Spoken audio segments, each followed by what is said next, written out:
Hello students, let us start the study of our general science standard 6, and there are given 16 lessons in our textbook. विद्यार्थी मित्रांनो, आपण आपल्या सामान्य विज्ञान या विषयाला सुरुवात करतोय. आपल्या पाठ्यपुस्तकामध्ये एकूण 16 पाठ दिलेले आहेत. And first lesson is natural resources, air, water and land. पहिला धडा आहे नैसर्गिक संसाधने, हवा, पाणी, जमीन. We see in the 5th standard about natural resources.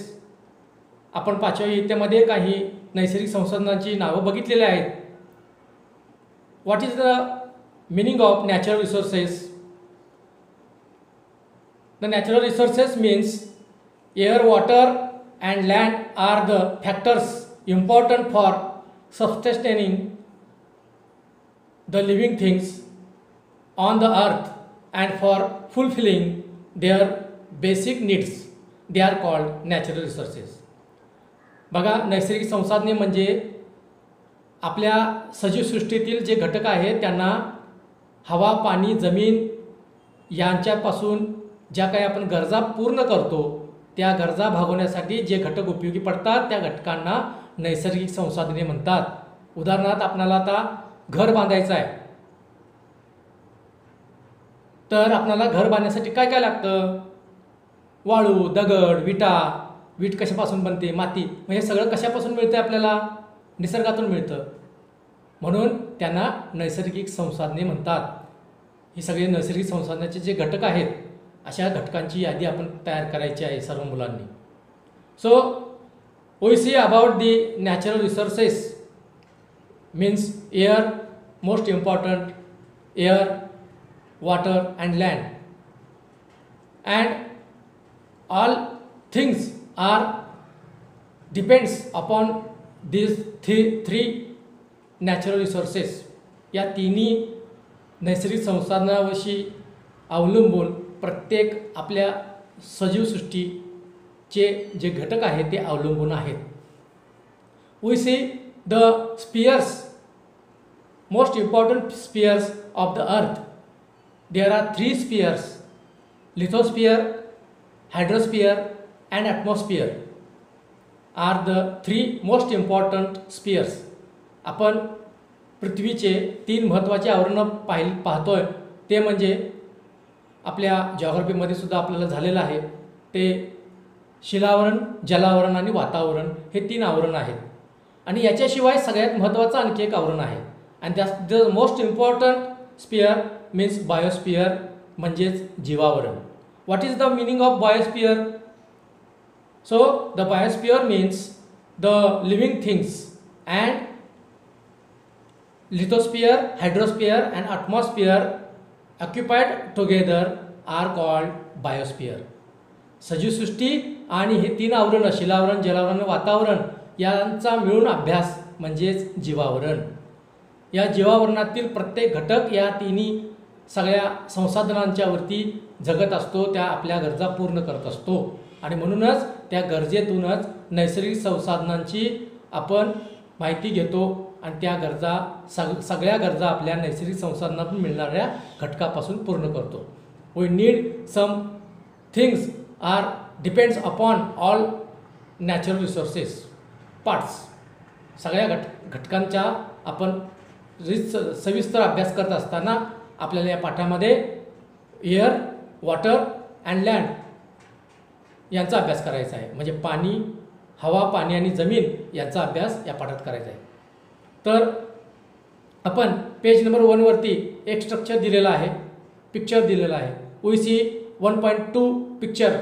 There are given the division of land and water. There are given 71% of water and 29% of land. First, now student we see about the spheres of the earth. आपण आता पृथ्वीच्या 3 आवरणांचा विचार करणार आहोत. The first sphere is lithosphere. Lithosphere means the layers of occupied by land is called lithosphere. आपल्या जमिनीचा जो भाग आहे तो सगळा जमिनीचा भाग म्हणजेच शिलावरण. And the layers of water occupied water in our earth is called हायड्रोस्फिअर. म्हणजे पाण्याचा जो पृथ्वीवरती व्यापलेला भाग आहे तो व्यापलेला भाग म्हणजे जलावरण. And the layers of air occupied surrounding our earth is called atmosphere. Atmosphere means वातावरण. या वातावरणाचा भाग म्हणजे पृथ्वीभोवती जे हवेचं जे आवरण आहे ते हवेचं आवरण म्हणजेच वातावरण. These are the 3 spheres, important spheres of our earth. Now these 3 layers are most important natural resources of us. आपल्याला हे जे 3 भाग आहेत जमीन, पाणी, हवा हे आपल्या गरजा पूर्ण करतात, अतिशय महत्त्वाचे घटक आहेत. म्हणून आपण यांचा सविस्तर अभ्यास करणार आहोत. So we study this natural resources detail. First we see about air. सर्वात प्रथम आपण हवेच्या बद्दल माहिती घेणार आहोत. So these airs are contain some more important airs that like nitrogen, hydrogen or oxygen, carbon dioxide, then some gases, dust particles, sulfur dioxide, water vapor. These are the most important contents in our air. आपल्या हवेमध्ये आवश्यक काही घटक आहेत ते म्हणजे nitrogen, oxygen, hydrogen, carbon dioxide, sulphur dioxide, पाण्याचे थेंब म्हणजे बाष्प म्हणतो त्याला आपण, त्याचबरोबर धुळीचे कण, हे सगळे या हवेतील महत्त्वाचे घटक आहेत. The structure are given in our textbook page number 2 1.3. Some various contents of gases in the air are given and their percentage. Nitrogen are 78%, oxygen is most important for us but this percentage is 21%. आपल्याला या घटकामध्ये 78% nitrogen पाहायला मिळतो, 21% oxygen and all some airs gases and some airs are given in the other. Here we know these some airs contents are useful for us, most useful for us. यांचे आपल्याला हवेतील जे घटक आहेत त्या घटकांचे काही उपयोग आहेत, अतिशय महत्त्वाचे उपयोग आहेत. ते उपयोग आपण पाहणार आहोत. यातला सगळ्यात महत्त्वाचा जास्त प्रमाणात असलेला घटक म्हणजे nitrogen. The nitrogen is 78% and the nitrogen is useful for us. What is the use of the nitrogen? So first helps living things to build the necessary proteins. सजीवांना प्रथिने निर्माण करण्यासाठी हा नायट्रोजन उपयुक्त पडतो. त्याचबरोबर अमोनियाच्या निर्मितीसाठी the necessary useful for production of ammonia. अमोनियाच्या उपयोग निर्मितीमध्ये या नायट्रोजनचा उपयोग होतो. त्याचबरोबर airtight packaging of food stuffs म्हणजे हवाबंद डबे, अन्नधान्याचे डबे हवाबंद करण्यासाठी हा नायट्रोजन उपयोगी पडतो. आणि आपण खत जे घालतो जमिनीमध्ये, शेतामध्ये, त्या खतांमध्ये सगळ्यात महत्त्वाचा घटक असतो तो म्हणजे नायट्रोजन. बघा, खताची पोती आपण पाहिली, त्या पोत्यांच्यावरती आपल्याला जर बघितला तर N हा मोस्ट इम्पॉर्टंट घटक त्या ठिकाणी आपल्याला पाहायला मिळतो, तोच नायट्रोजन. त्याच्यानंतर ऑक्सिजन. ऑक्सिजन तर आपल्याला माहीत आहे किती महत्त्वाचं आहे, त्याच्याशिवाय आपण जगू शकत नाही. कारण आपण श्वसनामार्फत आत जी हवा घेतो त्यामधला आपण फक्त ऑक्सिजन घेतो, बाकीचे सगळे सगळ्या हवा वायू बाहेर टाकतो. So most important the necessary of respiration of living things and for combustion is useful for oxygen. So the oxygen is useful for us. Then carbon dioxide. Carbon dioxide useful for plants producing their food. हवेतील carbon dioxide हा वनस्पतीसाठी प्रकाश संश्लेषणाच्या फोटोसिंथेसिसमध्ये carbon डायऑक्साईडचा उपयोग अन्न तयार करत असताना सगळ्या वनस्पती करतात. यूज्ड इन फायर एक्सटिंग्विशर्स म्हणजे जे अग्निशामक मशीन आहेत त्याच्यामध्ये, अग्निशामक यंत्रांच्यामध्ये कार्बन डायऑक्साईड हा आग विझवण्यासाठी आपण त्याचा उपयोग करतो. Argon are used in electric bulb, आपली जी विद्युत बल्ब आहे त्याच्यामध्ये आर्गॉन हा वायू वापरला जातो. Helium is used for obtaining low temperature and also for generating lift in एअरशिप्स.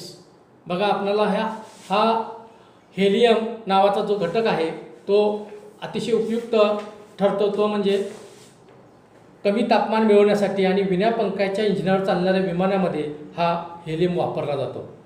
त्यानंतर neon is used in decorative lights and for street light. बघा डेकोरेटिव्ह लाईट म्हणजे डिझाईनची जी काही लाईटिंग आपण वापरतो त्याच्यामध्ये हा निऑन वापरला जातो. त्याशिवाय जे पथदिवे आहेत म्हणजे रस्त्यावर लावलेले जे दिवे असतात आपल्याला त्या दिव्यांच्यामध्ये सुद्धा हा निऑन वापरला जातो. Krypton is used in fluorescence tubes.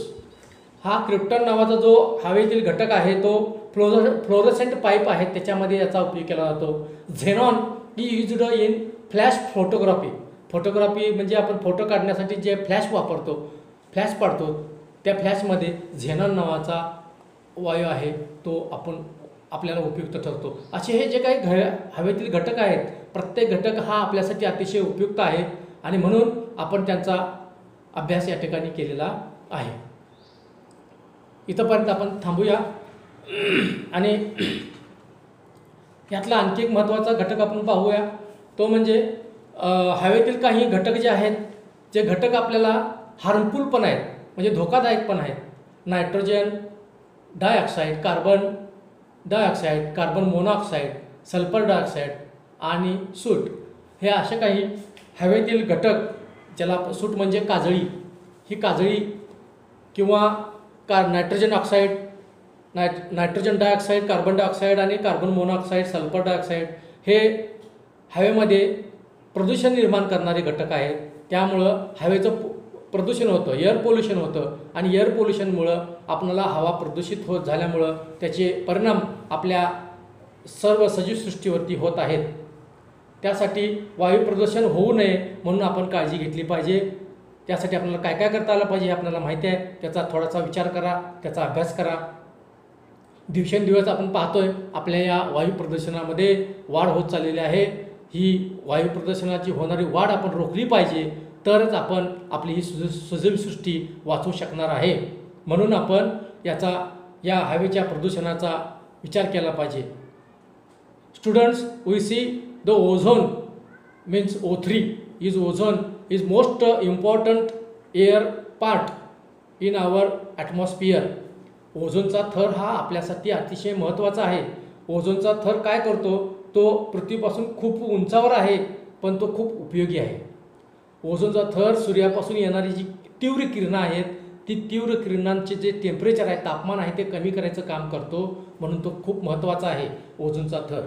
सूर्यापासून येणारी जी अतिनील किरणं आहेत, ultraviolet rays from the air are very harmful for living things, but ozone is gases absorb these rays and give us useful rays. So the O3 are important things in our atmosphere. So 16 September is celebrate ozone protection day.